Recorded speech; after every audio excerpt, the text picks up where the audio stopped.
Hello my dear friends, हमारे YouTube channel SBSV academy में आप सभी लोगों का बहुत बहुत स्वागत है। दोस्तों आज हम बात करते हैं ऑप्टिकल फाइबर कम्युनिकेशन, शॉर्ट में इसको OFC कहते हैं, की थ्योरी क्लास के लेसन 2 के बारे में। तो दोस्तों जिन लोगों ने अभी तक ऑप्टिकल फाइबर कम्युनिकेशन का लेसन 1 नहीं देखा है तो वीडियो के डिस्क्रिप्शन में लिंक दिया गया है, वहां से देख सकते हैं। चलिए दोस्तों शुरू करते हैं ये वीडियो। तो दोस्तों आज हमारा लेसन 2 है fundamental of optics and optical fibre. तो दोस्तों सबसे पहले हम इसके इंट्रोडक्शन के बारे में बात करेंगे। प्रकाश एनर्जी का एक रूप है। दोस्तों जो प्रकाश है वो ऊर्जा का एक रूप है तथा प्रकाश की तरंगे ट्रांसवर्स इलेक्ट्रोमैग्नेटिक फॉर्म में होती हैं। और जो प्रकाश की तरंगे हैं वो ट्रांसवर्स इलेक्ट्रोमैग्नेटिक फॉर्म में होती हैं तथा यह 3×10⁸ मीटर पर सेकेंड की वेलोसिटी से ट्रेवल करती हैं। जो प्रकाश तरंगे हैं वो 3×10⁸ मीटर पर सेकेंड की वेलोसिटी से ट्रेवल करती हैं। सिंगल फ्रिक्वेंसी लाइट को मोनोक्रोमेटिक कहा जाता है। जो सिंगल फ्रिक्वेंसी वाली लाइट होती हैं उनको हम मोनोक्रोमेटिक कहते हैं तथा मल्टीपल फ्रिक्वेंसी वाली लाइट को पॉलीक्रोमेटिक लाइट कहा जाता है। और जो मल्टीपल फ्रिक्वेंसी वाली लाइट होती हैं उनको हम पॉलीक्रोमेटिक लाइट कहते हैं। दोस्तों अब हम बात करते हैं प्रकाश के गुण के बारे में। जब स्ट्रेट लाइंस के रूप में ट्रेवल करने वाली लाइट वेव्स किसी सब्सटेंस पर पड़ती हैं तो रिफ्लेक्ट, एब्जॉर्ब, ट्रांसमिट होती हैं या रिफ्रैक्ट होती हैं। जब स्ट्रेट लाइंस के रूप में ट्रेवल करने वाली लाइट वेव्स किसी पदार्थ के ऊपर जब पड़ती हैं तो रिफ्लेक्ट होती हैं, एब्जॉर्ब होती है, ट्रांसमिट होती हैं या रिफ्रैक्ट होती हैं। दोस्तों अब हम बात करते हैं ट्रांसपेरेंट मटेरियल्स के बारे में। वे सब्सटेंस पदार्थ जो अपने ऊपर पड़ने वाले ऑलमोस्ट ऑल लाइट को ट्रांसमिट कर देते हैं ट्रांसपेरेंट मटेरियल्स कहलाते हैं। ट्रांसल्यूसेंट मटेरियल वे सब्सटेंस जिनके द्वारा कुछ लाइट रेज तो पास हो जाती है लेकिन उनके द्वारा ऑब्जेक्ट को क्लियरली नहीं देखा जा सकता, ट्रांसल्यूसेंट मटेरियल कहलाते हैं। वे सब्सटेंस जिनके द्वारा कुछ लाइट रेज तो पास हो जाती है लेकिन जो ऑब्जेक्ट रखा होता है वो क्लियरली दिखाई नहीं पड़ता है, उन्हें हम ट्रांसल्यूसेंट मटेरियल कहते हैं। दोस्तों अब हम बात करते हैं अपारदर्शी पदार्थ के बारे में। वे सब्सटेंस जो रेज को ट्रांसमिट करने में अनेबल होते हैं अपारदर्शी पदार्थ कहलाते हैं। वे पदार्थ जो प्रकाश तरंगों को ट्रांसमिट नहीं होने देते हैं उन्हें हम अपारदर्शी पदार्थ कहते हैं। दोस्तों हम बात करते हैं रिफ्रैक्शन के बारे में। जब लाइट वेव एक मीडियम से दूसरे मीडियम में पहुंचती है तो उसकी गति में परिवर्तन हो जाता है। जब लाइट वेव एक माध्यम से दूसरे माध्यम में पहुंचती है तो उसकी गति में परिवर्तन हो जाता है तथा उसकी दिशा भी परिवर्तित हो जाती है। इसी को हम रिफ्रैक्शन कहते हैं।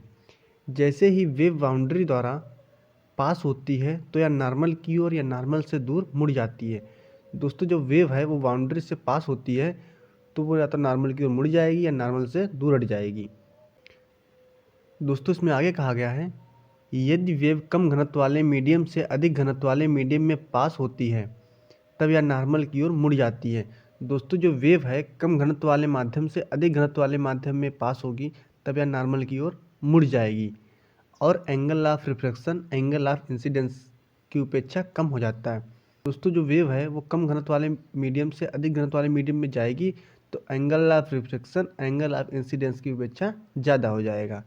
और दोस्तों इसमें आगे कहा गया है और यदि वेव अधिक घनत्व वाले मीडियम से कम घनत्व वाले मीडियम में पास होगी तो वह नॉर्मल से दूर मुड़ जाएगी। जो दोस्तों वेव है वो अधिक घनत्व वाले मीडियम से कम घनत्व वाले मीडियम में जब पास होगी तब वह नॉर्मल से दूर मुड़ जाएगी और angle of refraction angle of incidence से ज़्यादा हो जाता है। जो एंगल ऑफ रिफ्रैक्शन है वो एंगल ऑफ इंसिडेंस की अपेक्षा ज़्यादा हो जाता है। दोस्तों ये है हमारा diagram refracted from denser to rare medium. दोस्तों यहाँ पर देखिए μ2 ग्रेटर देन μ1, मतलब कम घनत्व वाले मीडियम से अधिक घनत्व वाले मीडियम में वेव आती है। और यहाँ पर दोस्तों μ2 लेस देन μ1, मतलब जो μ1 है ये वाला घनत्व ज़्यादा है, μ2 वाला कम है। यहाँ पर देखिए दोस्तों, जो एंगल ऑफ इंसिडेंस है वो ज़्यादा है और एंगल ऑफ रिफ्लेक्शन कम है। यहाँ पर दोस्तों देखिए, एंगल ऑफ इंसिडेंस कम है और एंगल ऑफ रिफ्लेक्शन ज़्यादा है। तो दोस्तों ये हो गया हमारा डायग्राम। दोस्तों अब हम बात करते हैं डिफ्यूजन के बारे में। इसमें दोस्तों कहा गया है, जब लाइट किसी मिरर के द्वारा रिफ्लेक्ट होती है तब एंगल ऑफ रिफ्लेक्शन और एंगल ऑफ इंसिडेंस इक्वल हो जाता है। जब लाइट किसी मिरर के द्वारा रिफ्लेक्ट होती है तो जो एंगल ऑफ रिफ्लेक्शन है वो एंगल ऑफ इंसिडेंस के बराबर हो जाता है। जब लाइट किसी प्लेन वाइट पेपर के टुकड़े के द्वारा रिफ्लेक्ट होती है तब भी रिफ्लेक्टेड बीम स्कैटर या डिफ्यूज हो जाती है। दोस्तों अब हम बात करते हैं ऑप्टिकल संचार के मूल सिद्धांत के बारे में। ऑप्टिकल फाइबर कम्युनिकेशन वह विधि है जिसके द्वारा सूचना को ऑप्टिकल कैरियर तरंगों की सहायता से एक स्थान से दूसरे स्थान पर भेजा जाता है। जो दोस्तों ऑप्टिकल फाइबर कम्युनिकेशन है, इसके द्वारा ऑप्टिकल कैरियर तरंगों की सहायता से सूचना को एक स्थान से दूसरे स्थान पर भेजा जाता है। दोस्तों अब हम बात करते हैं लाइट मॉड्यूलेशन की। लाइट मॉड्यूलेशन किसे कहते हैं? लाइट मॉड्यूलेशन वह क्रिया है जिसमें प्रकाश सिग्नल की तीव्रता सूचना सिग्नल के अनुसार परिवर्तित हो जाती है। जो दोस्तों लाइट मॉड्यूलेशन है, इसमें प्रकाश सिग्नल की तीव्रता सूचना सिग्नल के अनुसार परिवर्तित हो जाती है। लाइट मॉड्यूलेशन प्राप्त करने हेतु किसी ऑप्टिकल स्रोत एलईडी या लेजर डायोड की धारा या वोल्टेज को सूचना सिग्नल द्वारा बायस किया जाता है। लाइट मॉड्यूलेशन दोस्तों प्राप्त करने के लिए किसी ऑप्टिकल स्रोत जैसे एलईडी या लेजर डायोड की धारा या वोल्टेज को सूचना सिग्नल द्वारा बायस किया जाता है। दोस्तों अब हम बात कर लेते हैं ऑप्टिकल फाइबर। प्रकाश सिग्नलों को एक स्थान से दूसरे स्थान पर ट्रांसमिट करने हेतु ऑप्टिकल फाइबर केबल के रूप में प्रयुक्त किए जाते हैं। जो दोस्तों प्रकाश सिग्नल होते हैं उनको एक स्थान से दूसरे स्थान पर भेजने के लिए ऑप्टिकल फाइबर का प्रयोग किया जाता है। ऑप्टिकल फाइबर के मुख्य निम्न भाग होते हैं। कौन कौन से होते हैं इनके बारे में बात कर लेते हैं। सबसे पहले दोस्तों हम ऑप्टिकल फाइबर की संरचना का डायग्राम देख लेते हैं। दोस्तों ये तो हो गया ये हो गई हमारी कोर, ये हो गई क्लैडिंग, फिर ये हो गई हमारी प्लास्टिक जैकेट। दोस्तों हम बात कर लेते हैं मध्य कोर के बारे में। इसमें दोस्तों कहा गया है यह ऑप्टिकल फाइबर की अंदरूनी कोर होती है। दोस्तों जो मध्य कोर है वो ऑप्टिकल फाइबर की अंदरूनी कोर होती है, जो पारदर्शी ग्लास, पॉलीमर, प्लास्टिक, परावैद्युत की बनी होती है। जो मध्य कोर होती है वो पारदर्शी ग्लास या पॉलीमर, प्लास्टिक या परावैद्युत की बनी होती है। इस कोर का व्यास 10 से 100 माइक्रोमीटर तक होता है। जो दोस्तों मध्य कोर है उसका व्यास 10 से 100 माइक्रोमीटर तक होता है। दोस्तों अब हम बात करते हैं क्लैडिंग के बारे में। यह परत मध्य कोर के चारों ओर होती है। दोस्तों जो क्लैडिंग है वो मध्य कोर के चारों ओर होती है तथा ग्लास या प्लास्टिक की बनी होती है। जो क्लैडिंग है ग्लास या प्लास्टिक की बनी होती है। इसका इनर डायमीटर तथा आउटर डायमीटर क्रमशः 100 माइक्रोमीटर से 420 माइक्रोमीटर होता है। दोस्तों जो इसका इनर डायमीटर या आउटर डायमीटर, देखो इनर डायमीटर होता है 100 माइक्रोमीटर और आउटर डायमीटर 420 माइक्रोमीटर होता है। दोस्तों हम बात कर लेते हैं प्लास्टिक जैकेट या बफर कोटिंग के बारे में। ऑप्टिकल फाइबर को सुरक्षा तथा मजबूती प्रदान करने हेतु मध्य कोर तथा क्लैडिंग को प्लास्टिक जैकेट में कवर किया जाता है। ऑप्टिकल फाइबर को सुरक्षा तथा मजबूती प्रदान करने हेतु मध्य कोर तथा क्लैडिंग को प्लास्टिक जैकेट में कवर किया जाता है। दोस्तों जो प्लास्टिक जैकेट होता है वो मजबूती प्रदान करने के लिए होता है। दोस्तों अब हम बात कर लेते हैं एक्सेप्टेंस एंगल के बारे में। कोनिकल हाफ एंगल एक्सिस वह अधिकतम एंगल होता है जिसके अंदर रहने पर लाइट फाइबर में इंटर कर सकती है और प्रोपेगेट हो सकती है। इसको फाइबर का एक्सेप्टेंस एंगल कहा जाता है। ये दोस्तों रहा हमारा एक्सेप्टेंस एंगल का डायग्राम। ये दोस्तों है एक्सेप्टेंस कोन। यहाँ पर दोस्तों ये है कोनिकल हाफ एंगल। और दोस्तों यहाँ पर है इवेंचुअली लास्ट बाय रेडिएशन। और दोस्तों ये जो है यह एंगल क्रिटिकल एंगल से अधिक होगा तभी टोटल इंटरनल रिफ्लेक्शन पॉसिबल होगा। दोस्तों ये तो हो गया हमारा एक्सेप्टेंस एंगल का डायग्राम। अब दोस्तों हम बात करते हैं न्यूमेरिकल अपर्चर के बारे में। इसमें दोस्तों कहा गया है न्यूमेरिकल अपर्चर किसी ऑप्टिकल फाइबर द्वारा लाइट को कैप्चर करने की क्षमता का माप होती है। इसको फाइबर का एक्सेप्टेंस कोण परिभाषित करने के लिए भी यूज किया जाता है। दोस्तों जो न्यूमेरिकल अपर्चर है किसी ऑप्टिकल फाइबर द्वारा लाइट को कैप्चर करने की क्षमता की माप होती है। अब दोस्तों हम बात करते हैं मेरीडियोनल रेज तथा स्क्यू रेज के बारे में। फाइबर में दो प्रकार की रेज प्रोपेगेट कर सकती हैं। जो फाइबर है उसमें दो प्रकार की रेज प्रोपेगेट कर सकती है, एक होती है मेरीडियोनल रेज तथा दूसरी होती है स्क्यू रेज। दोस्तों सबसे पहले हम बात करते हैं मेरीडियोनल रेज के बारे में। यह रेज फाइबर के मेरीडियोनल प्लेन तक ही सीमित होती है। जो मेरीडियोनल रेज होती है या मेरीडियोनल प्लेन तक ही सीमित रहती है। यह वह प्लेन होती है जिन पर फाइबर की एक्सिस ली करती है। मेरीडियोनल रेज एक सिंगल प्लेन में प्रोपेगेट करती है और इसका पथ ट्रैक करना आसान होता है। यह दो प्रकार की होती है, एक होती है बाउंड रेज, दूसरी होती है अनबाउंड रेज। दोस्तों अब हम बात करते हैं स्क्यू रेज के बारे में। स्क्यू रेज क्या होता है? स्क्यू रेज बिना फाइबर के कोर से पास हुए प्रोपेगेट कर सकती है। दोस्तों जो स्क्यू रेज है वो बिना फाइबर के कोर से पास हुए प्रोपेगेट कर सकती है या किसी सिग्नल प्लेन में सीमित न रहकर हेलिकल पथ में प्रोपेगेट करती है। दोस्तों अब हम बात करते हैं ऑप्टिकल फाइबर के प्रकार तथा उनकी विशेषताओं के बारे में। इसमें कहा गया है जब ऑप्टिकल फाइबर में कोर तथा क्लैडिंग की ओर अपवर्तनांक एकदम से परिवर्तित होता है तो इस प्रकार का optical fibre step index fibre कहलाता है। दोस्तों इसमें कहा गया है जब ऑप्टिकल फाइबर में कोर से क्लैडिंग की ओर अपवर्तनांक एकदम से परिवर्तित होता है, मतलब कम या ज़्यादा हो जाता है, तो इस प्रकार का optical fibre step index fibre कहलाता है। और आगे कहा गया है और जब कोर से क्लैडिंग की और अपवर्तनांक का धीरे धीरे कम होता है। दोस्तों जब कोर से क्लैडिंग की अपवर्तनांक का परिवर्तन धीरे धीरे कम हो जाता है तो फाइबर को ग्रेडेड इंडेक्स फाइबर कहा जाता है। और दोस्तों इसमें आगे कहा गया है यदि फाइबर में एक ही मोड पर प्रोपेगेट हो सकता है तो उसे सिंगल मोड फाइबर कहा जाता है। यदि फाइबर में कई मोड प्रोपेगेट हो सकते हैं तो उसे मल्टी मोड फाइबर कहते हैं। दोस्तों अब हम single mode step index fibre के बारे में बात करते हैं। छोटे आकार की कोर। दोस्तों जो single mode step index fibre होते हैं उनकी जो कोर होती है वो छोटे आकार की होती है, लगभग 5 माइक्रोमीटर।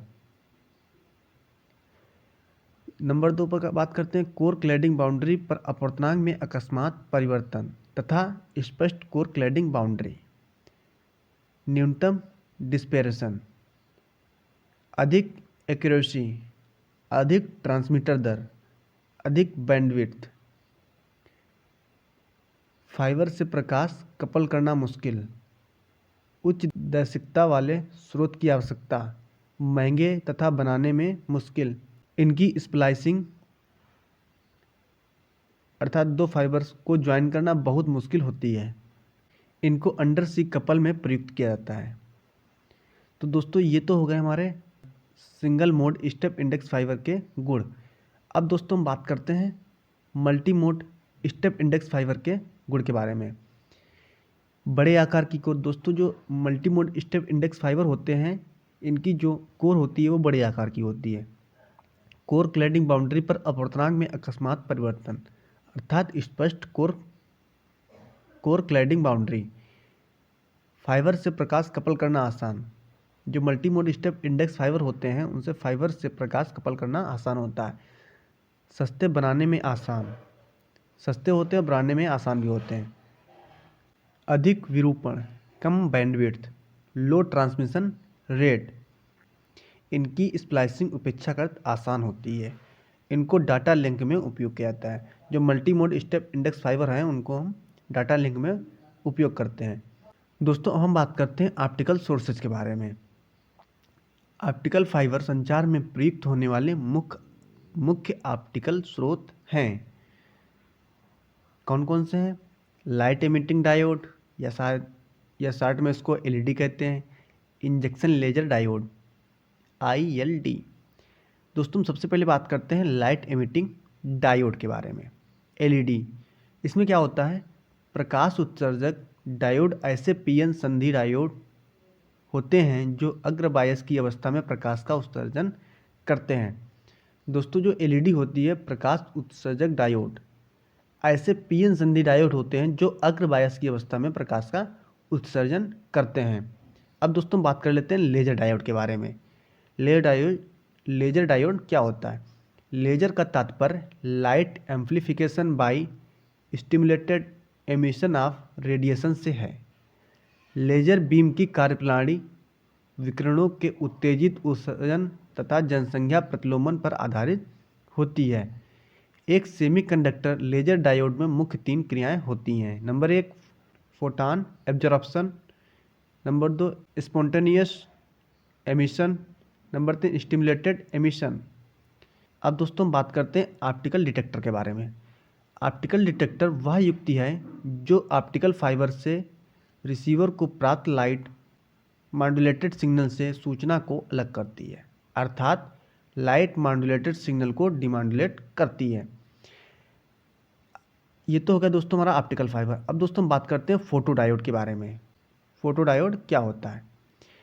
फोटो डायोड एक ऐसा पीएन संधि डायोड है जिसकी रिवर्स बायस धारा का मान उसमें पड़ने वाले प्रकाश की तीव्रता पर आश्रित होता है। दोस्तों फोटो डायोड एक ऐसे पीएन संधि डायोड है जिनकी रिवर्स बायस धारा का मान उसमें पड़ने वाले प्रकाश की तीव्रता पर आश्रित होता है। दोस्तों ये जो हमारा है फोटो डायोड का प्रतीक है। फोटो डायोड का प्रतीक इस टाइप से होता है। अब दोस्तों हम बात करते हैं ऑप्टिकल फाइबर संचार सिस्टम के बारे में। इसमें दोस्तों सबसे पहले हम बात करेंगे सिग्नल स्रोत। सिग्नल स्रोत का ऑप्टिकल ट्रांसमीटर को वह सूचना सिग्नल प्रदान करता है जिसको ट्रांसमिट किया जाता है। यह सूचना विद्युत सिग्नल के रूप में होती है। दोस्तों जो सिग्नल स्रोत होता है वो ऑप्टिकल ट्रांसमीटर को वह सूचना सिग्नल प्रदान करता है जिसको ट्रांसमिट करना है। यह सूचना विद्युत सिग्नल के रूप में होती है। दोस्तों अब हम बात करते हैं ऑप्टिकल ट्रांसमीटर के रूप में। ऑप्टिकल ट्रांसमीटर में ऑप्टिकल स्रोत होता है। जो ऑप्टिकल ट्रांसमीटर है उसमें एक ऑप्टिकल स्रोत होता है जो विद्युत सिग्नल को प्रकाश सिग्नल में कन्वर्ट करता है, जो विद्युत सिग्नल को प्रकाश सिग्नल में कन्वर्ट कर देता है। इस प्रकार ट्रांसमीटर में प्रकाश तरंगों का मॉड्यूलेशन होता है और इस प्रकार ट्रांसमीटर में प्रकाश तरंगों का मॉड्यूलेशन हो जाता है तथा मॉड्यूलेटेड ऑप्टिकल सिग्नल प्राप्त होता है और मॉड्यूलेटेड ऑप्टिकल सिग्नल प्राप्त हो जाता है। इस सिग्नल को ऑप्टिकल फाइबर केबल द्वारा एक स्थान से दूसरे स्थान पर पहुंचाया जाता है। इस सिग्नल को ऑप्टिकल फाइबर द्वारा एक स्थान से दूसरे स्थान पर पहुंचाया जाता है। दोस्तों अब हम बात कर लेते हैं ट्रांसमिशन मीडियम के बारे में। इसमें दोस्तों क्या होता है? ट्रांसमिशन मीडियम के रूप में ऑप्टिकल फाइबर प्रयुक्त किए जाते हैं। ट्रांसमिशन मीडियम के रूप में ऑप्टिकल फाइबर का प्रयोग किया जाता है। यह मल्टीमोड, मोनोमोड तथा ग्रेडेड इंडेक्स फाइबर में से उपयुक्त फाइबर का चुनाव करना होता है। यह मुख्यतः डाटा रेट आवश्यकताओं पर निर्भर करता है। जो ट्रांसमिशन मीडियम है वो डाटा रेट आवश्यकताओं पर निर्भर करता है।